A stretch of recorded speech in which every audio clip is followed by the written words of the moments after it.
Hey guys, it's Nia Nicole. Today's video is going to be my labor and delivery video. I just wanted to share with you guys my experience. I know on my pregnancy videos, a lot of you guys have been sending me well wishes and I really do appreciate it. So I wanted to share with you guys how everything went and also give you guys a chance to meet my new baby girl. So if you guys are interested in hearing how my labor and delivery was, then please keep watching. So because I was high risk, I did have a scheduled C-section, and that was on Wednesday, June 7th, and it was scheduled for 11 o'clock in the morning, but we were told that we needed to be there 2 hours earlier just for paperwork and just prepping me for the actual C-section in itself. So we got there around 9 a.m. and we walked right into, I guess, where the recovery room is, where I would be after I did deliver. They gave me an IV in my arm, and then they unfortunately told me I needed to get a second IV, which is not typical, just because they weren't sure how everything was going to go and in case I needed extra medication. So I actually ended up getting an IV in both arms. Then they started just checking my vitals, like my blood pressure and everything like that. For some reason, the morning of, it literally just spiked to crazy numbers that I've never seen before. So the doctors were really concerned, and that is also when they kind of just diagnosed me with getting preeclampsia. So really the only way to kind of get rid of preeclampsia, or I guess to bring down your blood pressure, is to deliver.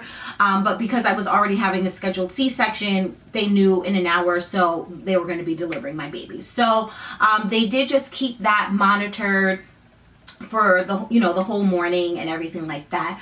Then the doctor did come in, and she just kind of just wanted to see how I was and everything like that, and kind of just go over everything that was going to happen. So she did also tell me that I was going to be getting a spinal tap and a epidural. And honestly, I really don't know too much about all this, but I believe that an epidural is when you are planning on going natural and they don't know how long you may actually be in labor, so they do give you an epidural. But if you know that you're going to have a scheduled C-section, that's typically when they give you a spinal tap. So the reason I was getting both is, again, they knew that they didn't know how the whole C-section was going to go with me, just because I have large fibroids in my belly, so they just wanted to make sure that if they were in there longer than normal, that the medicine wouldn't wear off. And I always thought from movies that your husband is in the room with you, but my husband was not in the room with me when I got my spinal tap and my epidural. And when I tell you those drugs are crazy, they are crazy. Like literally in minutes or in seconds, the whole bottom half of your body goes numb. And then a few minutes later, my husband did come into the room. Now, the great thing is that I don't know if it's because I got both the spinal tap and the epidural, but those drugs, I did not feel a thing. By the time my husband came into the room, I was just laying there and I'm just like, when are they going to start the C-section? And he informed me that I was already cut open. So it was also great that I didn't feel anything. I always knew that you don't really feel pain, but you do feel like pressure, and I didn't even feel that. So that was definitely a plus, just because that was something I was a little bit scared of. And then before you know it, within minutes, we had a new baby girl. She was the most beautiful thing that I've ever seen in my life. And when they say that it's just instant love and it's a feeling you've never experienced before, I honestly can say that's exactly how I felt, especially just everything we went through with the pregnancy.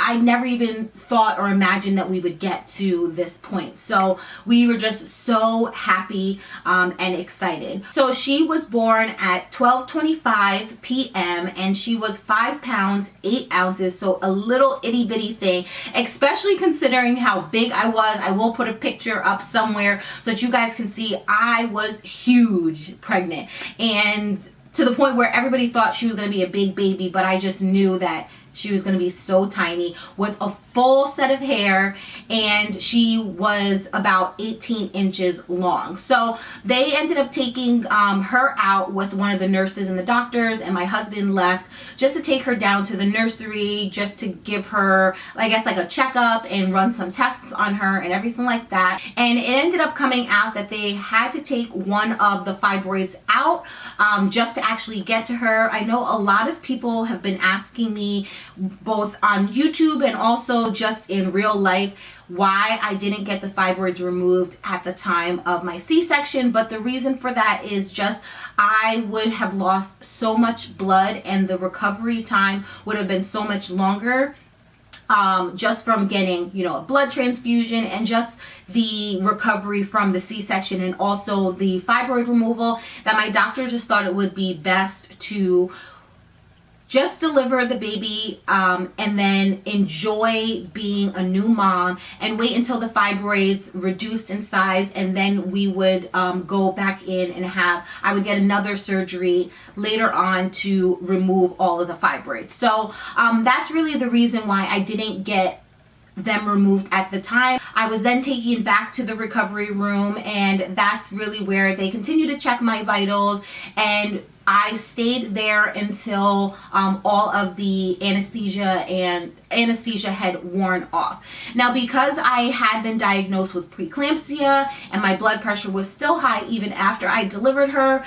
that's when I had to stay in the, I guess, like on the labor and delivery floor, because typically that's when you get a room.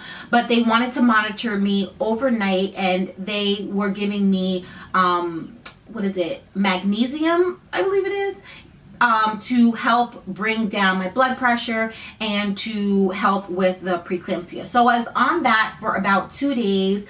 So I wasn't able to get out of the bed. Typically, I know when you get a C-section, they either like to have you up and moving at the end of the day or definitely the next day, so that your recovery is a lot easier. And then after I was taken off of the magnesium, for some reason I ended up getting a fever. So I had a fever for about 2 days, so they gave me some more medication, and they were trying to figure out, was it an infection that was causing the fever, or if it was the fibroids dying off and they're just like, all of a sudden your body's changing and you're no longer pregnant, so the hormones and everything in your body is changing. So they weren't sure if that was what was causing the fever. And ultimately, they came down to the conclusion that it was probably just the fibroids dying off, which was then causing a fever for myself. So I had a fever for about 2 days, and they kept me on high medication. So after me having a fever for about 2 days, they were finally able to bring that down. And for some reason, as soon as they brought that down, my blood pressure spiked right back up. So then they gave me even more medication just to try and bring that down, and they just didn't know how to manage my blood pressure while being in the hospital. So after a while, I was in the hospital from Wednesday, from my scheduled C-section, to Monday, and it just got to the point where I was just so stressed out and I just wanted to go home that I basically just demanded, like, I'm not staying here another night. I do not think that my blood pressure is going to be brought down just because my body's stressed. It wants to go home. So around maybe 6 o'clock, they did finally discharge me, and they said that I had to go back to my doctor's office on Wednesday just to get my blood pressure taken, and that was basically the only way they agreed to finally letting me out of the hospital. But at the end of the day, I would do it all again just to have her, to be honest. So this is Miss Riley Savannah Hart, and she is the best baby anybody could ever ask for. She barely cries, except when she's just really, really hungry or fussy and tired. She sleeps for anywhere between 2 and 3 hour time spans at night, which I don't think is horrible at all, considering I know some women are getting up every hour or their baby's not sleeping at all, but she's been sleeping like that since day one. So we're trying to get into some type of routine. just for her, just to make sure that, you know, she's either sleeping longer or just sleeping throughout the day and won't wake up. Honestly, there's times she doesn't wake up till like 9 o'clock in the morning, which I'm like, thank you. But yeah, she is literally just a joy in our lives. Everybody is obsessed with her. Yeah. It's so nice and surreal to finally get to meet her. You know, you're pregnant for what, 9-10 months or 40 weeks, and you always think like, how are they going to look, what their personality is going to be, you know, just whatever. But she's laid back and chill, and yeah, I just can't wait to experience life through her. So we definitely are blessed. But thank you guys so much for watching. Please give this video a thumbs up if you would like to see more mommy videos, or just more about her and how she's growing and milestones and things like that. And we will catch you guys later. Bye.